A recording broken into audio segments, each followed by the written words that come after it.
Police સ્ટેશનમાં ભોગ બનનારની માતાએ એક ફરિયાદ આપેલ છે, જે સંબંધે પોતાની જે નાબાલિગ ભોગ બનનાર દીકરી છે એને એના શરીરમાં એને ફેરફાર જણાતા પોતે મેડિકલ કરાવે. તે સંદર્ભે એને પોતાની પુત્રી છે એને ગર્ભ હોવાનું જાણવા મળે.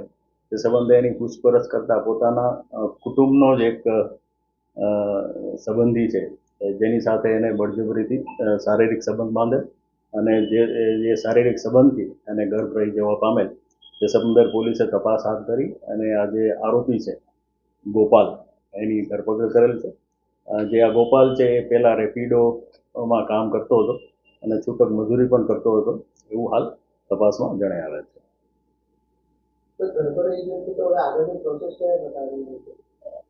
એ જે ગર્ભ રહી ગયો છે તો એ પછી એની જે ભોગ બનનાર છે એ જે તે એને કેટલા માસનો ગર્ભ છે એના ઉપરથી એના અલગ અલગ સ્ટેપ હોય છે.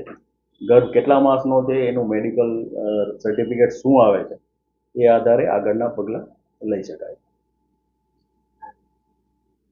Police station